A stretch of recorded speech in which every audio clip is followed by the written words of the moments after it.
संगठित अपराध है क्या? सर अपराध को परिभाषित मत कीजिए आप नहीं, लोग। अपराध है कि नहीं? मैं परिभाषित नहीं कर रहा हूँ, मैं बता रहा हूँ कि ये संगठित अपराध जो हुआ करते थे, क्या संगठित अपराध कहीं है क्या? अपराध है कि नहीं बताइए। जी नहीं, देखिए अपराध उसे कहते हैं कि जहां अपराधी पकड़े ना जाए, अपराधियों पर कार्रवाई ना हो, प्रशासन निकम्मी हो, प्रशासन बैठी हो, लेकिन इस शासन में प्रशासन निकम्मी जैसी नहीं बैठी हुई है, प्रशासन काम कर रही है। कल ही के बाद जो हत्या हुई तो आप ही के जनता दल भाजपा के नेता कह रहे हैं कि हम प्रशासन निकम्मी हो चुकी है, प्रशासन जो कि सिर्फ दारू के चक्कर में रह रही है। देखिए, हर आदमी का अपना बयान होता है, जिसको मर्जी जो कुछ कहे।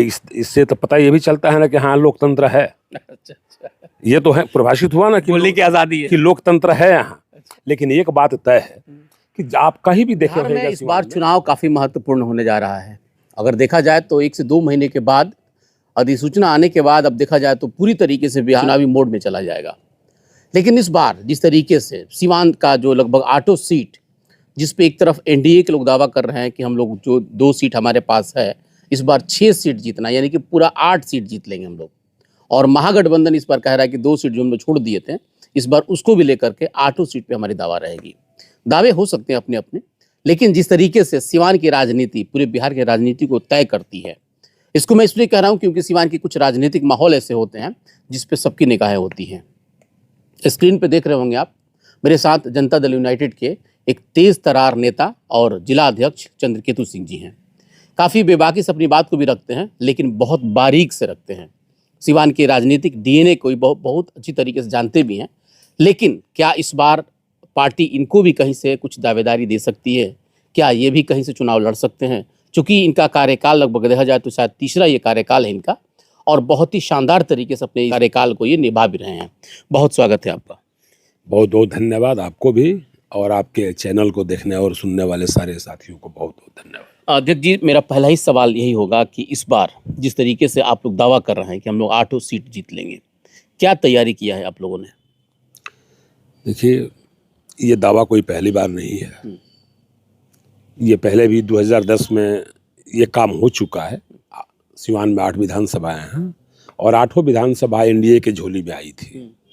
उससे पहले भी 2005 नवंबर में भी एनडीए में जनता दल यू को 3 सीट मिला था। हम लोग तीनों सीट जिताकर यहाँ से भेजे थे, और 5 सीटें बीजेपी को थी, जिसमें 3 सीट वो लोग भी जीत के गए थे 2005 नवंबर की बात।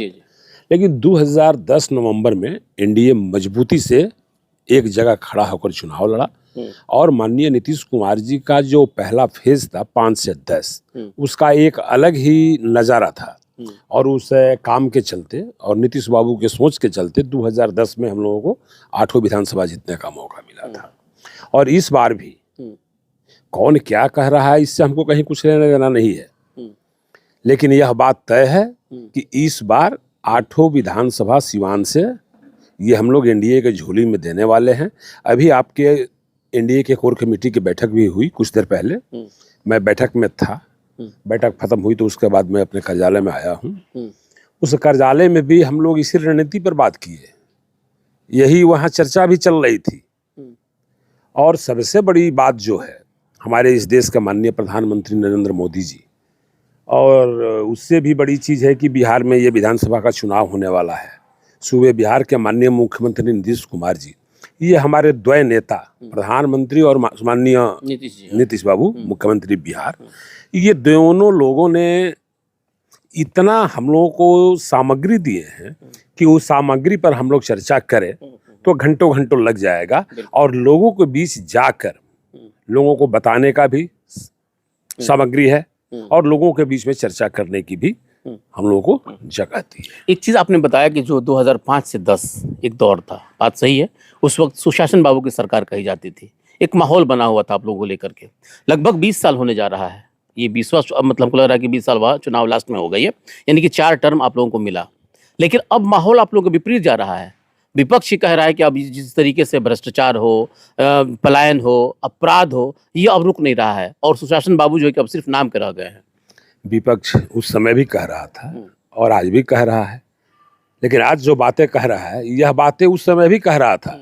और सुशासन बाबू का नाम जो सुशासन बाबू पड़ा, वो सिर्फ 2005 से 2010 के बीच में का नहीं था, सुशासन बाबू का नाम यहाँ अभी तक चल रहा है और ये नारा है। और मुझे लगता है कि जब तक नीतीश बाबू जिंदा रहेंगे तब तक सुशासन बाबू का जो उपनाम है, तमगा है, जो संज्ञा है, जो तमगा है, उनके नाम के आगे पीछे ये चलता रहेगा। लेकिन अब तो आप ही की पार्टी के सहयोग दल के लोग भी कह रहे हैं कि हाँ प्रशासन फेल हो रही है। जी नहीं, मैं आपको ये चीज़ बता देना चाहता हूँ और बड़ी पोलाइटली कहना चाहता हूँ कि नीतीश बाबू ने जो काम किया है, मैं और प्रदेशों की तुलना उनसे नहीं कर रहा हूँ, लेकिन आप देखिए हुईगा कि उग्रवाद बिहार से ज़्यादा कहीं नहीं था। और आपके चैनल के माध्यम से मैं ये कहना चाहता हूँ कि बिहार में क्या कहीं गोलियां भी चलानी पड़ी क्या? सूबे बिहार के माननीय मुख्यमंत्री ने वहाँ उग्रवादियों को भी इस समाज के मुख्य धारा से जोड़ने का काम किए। आपका संदर्भ जहानाबाद, पुनपुन और इन सब चीजों नक्सल वाले बिहार में जहाँ भी था मुख्य धारा में जोड़े और मुख्य धारा में जुड़ने के बाद या तो वो लोग सरेंडर कर दिए या यहाँ से उग्रवाद वो छोड़कर मुख्य धारा में जुटे, चूंकि वहां तक उन्होंने विकास किया। लेकिन अब तो आदमी उग्रवाद बन गया है, रोज गोलियां चल रही हैं, रोज अपराध हो रहा है, धड़ाधड़ गोलियां चल रही हैं, तो आप खुद देख रहे हैं।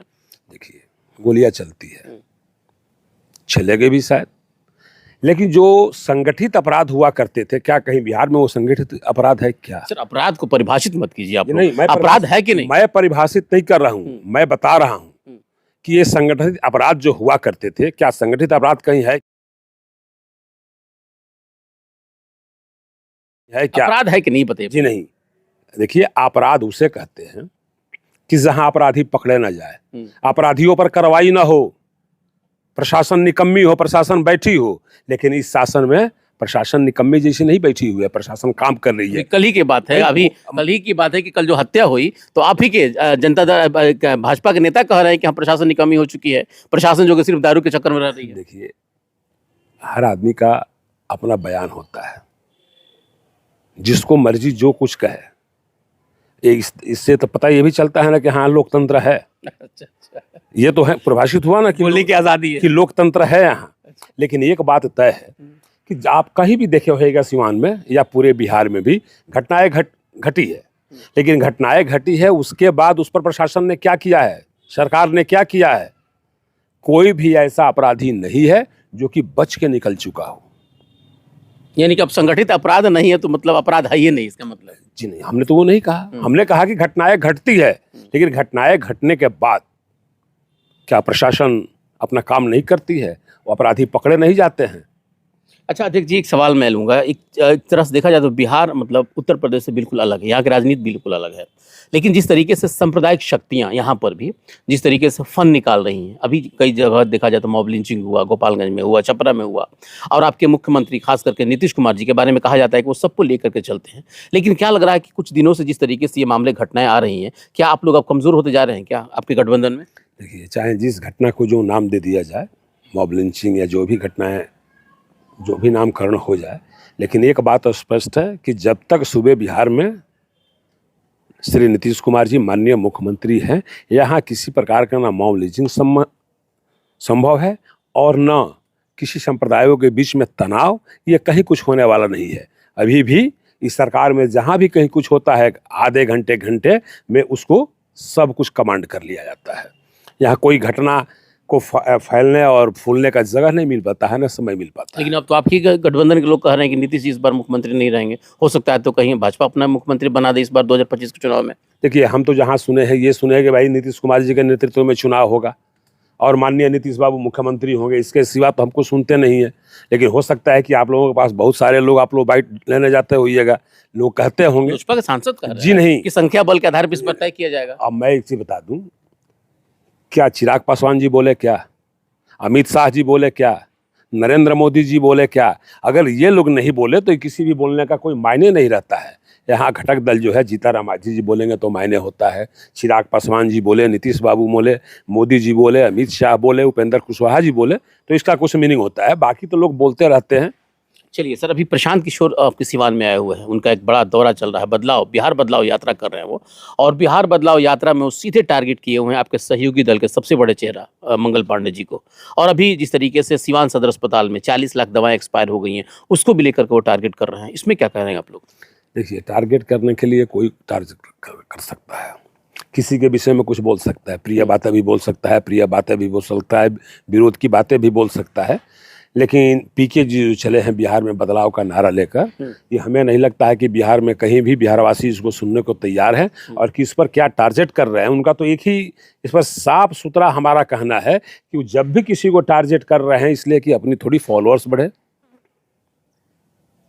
अपनी बात लोगों तक पहुंचे। क्योंकि मैं जब बोलूंगा तो कहीं ना कहीं से कुछ कमेंट होगा तो ये बातें कहीं दूर तक जाएगी, तो दूर तक ये पहुंचाने के लिए ये सारा उनका अपना हथकंडा है। लेकिन बीजेपी के लोग तो प्रेस कॉन्फ्रेंस कर दिए हैं, वो लोग पूरा विचलित हो गए हैं कि प्रशांत किशोर कौन है, दलाल तक उनको कहा जा रहा है। देखिए बीजेपी की बात अलग है, हमारे घटक दल है, लेकिन हर पार्टियों का अपना अपना संविधान अलग होता है। आप लोग विचलित नहीं है? हाँ नहीं, हम हमारे जैसे लोग और हमारे दल के जो माननीय नेता है ये लोग विचलित होने वाले लोग नहीं है। क्यों? वो तो नीतीश जी को कह देते कि मरे हुए सांप हैं वो। तो क्या इस पर कोई प्रतिक्रिया दी है क्या नीतीश बाबू? नीतीश बाबू कोई प्रतिक्रिया दी है क्या? ये रणनीति है इसका मतलब? नहीं देखिए, रणनीति अलग होती है, लेकिन हमारा जो दल है इसका अपना एक अलग संविधान है, हमारे नेताओं का अलग एक क्राइटेरिया है जवाब देने का भी। बिल्कुल। तो हमारे दल के जो लीडर्स हैं वो लोग यही सोचते रहते हैं, चाहे हमारे माननीय मुख्यमंत्री हो या उनके समकक्ष करें, उनके इर्द गिर्द रहने वाले लोग हों, सब लोगों के पास फुर्सत नहीं है कि वो विरोधियों पर या लोगों पर वो बोले या जवाब देते रहे। सिर्फ और सिर्फ माननीय जो नीतीश कुमार जी हैं, हमारी जो सरकार है, जो सरकार नीतीश बाबू के नेतृत्व में चल रही है, गठबंधन की सरकार है, तो इतना ना काम उन्होंने किया है कि उस काम को ही गिनाने में हम लोगों के पास समय नहीं मिल रहा है। तो हम लोग विरोधी पर क्या वार करेंगे, और विरोधी पर वार करने से क्या होगा? हमारे नेता तो कहते हैं कि हम काम करने वाले लोग हैं, अपने काम के माध्यम से हम लोगों में जाते हैं, अपने कामों को लोगों को हम बताते हैं, लोगों को सुविधा देते हैं, लोगों को लोकतांत्रिक व्यवस्था देते हैं कि आप खुलकर जियो, लोगों को अंदर से भय निकालते हैं, लोगों के अंदर से डर निकालते हैं। बिल्कुल। और बिहार एक जो ये बगीचा है, इसमें मैंने फ्री घूमने के लिए और जीने के लिए उन्होंने एक माहौल कायम किया। इसके लिए सिवान के लोग नीतीश बाबू को धन्यवाद देते हैं। एक आखिरी सवाल लेंगे अध्यक्ष जी आपसे कि आपने भी पार्टी का बहुत सेवा की, एक लंबा अरसा से आप भी चूंकि जिलाध्यक्ष बने रहे हैं, बीच में कुछ गैप रहा, फिर से आपको जिम्मेवारी दी गई। इस बार एक बड़ा इम्तिहान था आपके सामने, चूंकि लोकसभा का चुनाव था और फिर से एक बार मतलब अब सामने है विधानसभा का।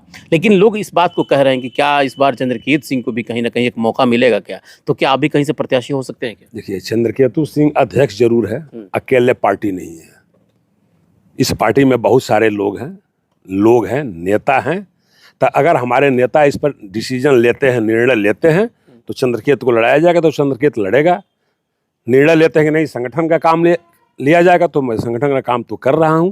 ये सारा निर्णय हमारे माननीय नेताओं पर। आपकी भी कुछ अपेक्षा होगी ना? देखिए, अपेक्षा किसको नहीं रहती है, लेकिन मैं आप देखे होइएगा शुरू से लेकर और अभी तक मैं संगठन के प्रति वफादार रहता हूं और संगठन की कामों को करते रहता हूं। मैं अपनी काम करता हूं, बाकी निर्णय लेना हमारा नेतृत्व का काम है। अच्छा अध्यक्ष जी, ये सुनने में ये आ रहा है कि कुछ सीटें हैं, कुछ अदला बदली की बात चल रही है, जैसे सिवान सदर की बात चल रही है कि यहाँ से कहीं भाजपा राजद जो है कि जेडीयू को दे दे और मतलब रघुनाथपुर सीट बदल जाए, या फिर कुछ लोग का चर्चा कर रहे हैं जीरादेई की। इसमें कुछ क्या सत्यता हो सकती है, ज़रा बता सकते हैं क्या? देखिए, ये बाजार में चर्चा करने से ये सब काम नहीं होता है, और न ये जिला स्तर का कोई ये कार्य है। ये कार्य हमारे माननीय लोगों का है, प्रदेश स्तर का है, राष्ट्र स्तर का है।